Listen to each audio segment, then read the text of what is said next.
Hello friends, I welcome you to the learning academy YouTube channel. आज के video में हम लोग डिस्कस करेंगे कि स्टेट क्या होता है। What is state, what is nation, nation क्या होता है, स्टेट क्या होता है और नेशन स्टेट क्या होता है। तो चलिए वीडियो को शुरू करते हैं बिना टाइम वेस्ट किए हुए।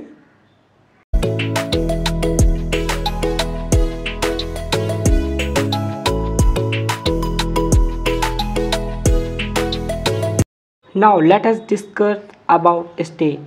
State has a legal personality. हमारा जो स्टेट है, राज्य है, वो एक कानूनी व्यक्तित्व है। And as such in the international law possess certain rights and duties. और जैसे अंतर्राष्ट्रीय कानूनों में व्यक्तियों के कुछ अधिकार और कर्तव्य होते हैं, उनकी कुछ ड्यूटीज़ होती हैं, कुछ राइट्स होते हैं, जैसे हमारे इंटरनेशनल लॉज में होते हैं। ठीक वैसे ही हम कंसीडर करते हैं हमारे स्टेट को, जो कि एक लीगल पर्सनालिटी है, कानूनी व्यक्तित्व है। According to the Montevideo convention on rights and duties of the state, Montevideo convention या सम्मेलन में जो राइट्स और ड्यूटीज़ की बात की गई है, उसके अनुसार ये कंसीडर की जा सकती है एक डेफिनीशन, क्लासिकल डेफिनीशन कंसीडर की जा सकती है, जिसमें ये बताया गया state must possesses the following qualifications. जो हमारा स्टेट होगा, कब हम स्टेट कहेंगे, जब उसके पास ये क्वालिफिकेशंस होंगी। क्या क्वालिफिकेशंस होंगी? जैसे परमानेंट पॉपुलेशन, वहाँ पे स्थायी जनसंख्या होनी चाहिए, एक permanent population, a defined territory, ठीक, उसके पास एक परिभाषित क्षेत्र होना चाहिए, डिफाइंड टेरिटरी होना चाहिए, ठीक, and a government capable of maintaining effective control over it's territory, और एक ऐसी सरकार जो अपने क्षेत्र, अपने टेरिटरी पे अपना प्रभाव या नियंत्रण बनाए रखने में सक्षम हो। And conduction international relation with other state, और जो उसके अंतर्राष्ट्रीय संबंध हैं उनका संचालन ठीक प्रकार से कर सके। इन सब चीज़ें जब होंगी तब हम किसी भी एक ज्योग्राफिकल लोकेशन को स्टेट का दर्जा देंगे।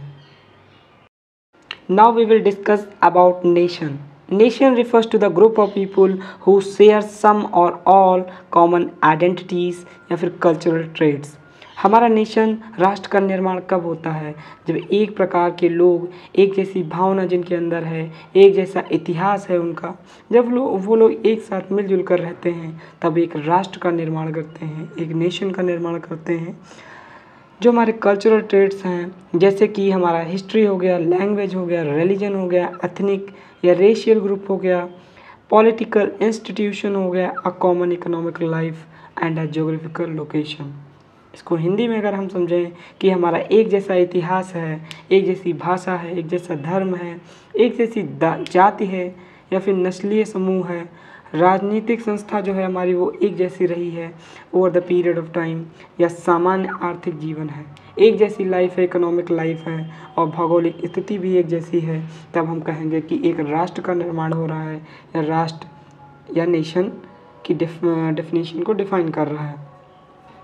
सो simply we can say that जो हमारा नेशन है वो रेफर करता है अ ग्रुप ऑफ पीपुल जिनमें कुछ कॉमन कल्चरल ट्रेट्स इनहेरिटेड हैं। ठीक है। Now we will discuss about a nation state. राष्ट्र राज्य क्या होता है? A nation state is a state consisting of homogenous group of people governed by their own state. ये एक ऐसे होमोजेनस ग्रुप ऑफ पीपल का समूह होगा, ग्रुप होगा, जिसको उसी के स्टेट के द्वारा, उसी के राष्ट्र के द्वारा उनको गवर्न किया जाएगा, संचालित किया जाएगा, शासित किया जाएगा। ठीक, in short it is the state with only one nation with in its border. ठीक, जिसके अंतर्गत सिर्फ एक ही राष्ट्र है, जिसकी सीमाओं के अंतर्गत एक ही राष्ट्र है। This does not mean simply a minority ethnic group. इसका मतलब केवल एक अल्पसंख्यक जातीय समूह नहीं है, but a nationalistic group with in a state, बल्कि एक राज्य में एक राष्ट्रवादी समूह है। अगर हम एग्जांपल देखें तो जैसे जापान हो गया, आइसलैंड हो गया, स्वीडन हो गया, उरुग्वे हो गया, इजिप्ट हो गया, या न्यूजीलैंड हो गया, पोलैंड हो गया, या पोर्टुगल हो गया। ठीक है। So this was our video regarding the nation state and nation state. I hope you understand the video. Thank you and see you in the next. Jai Hind.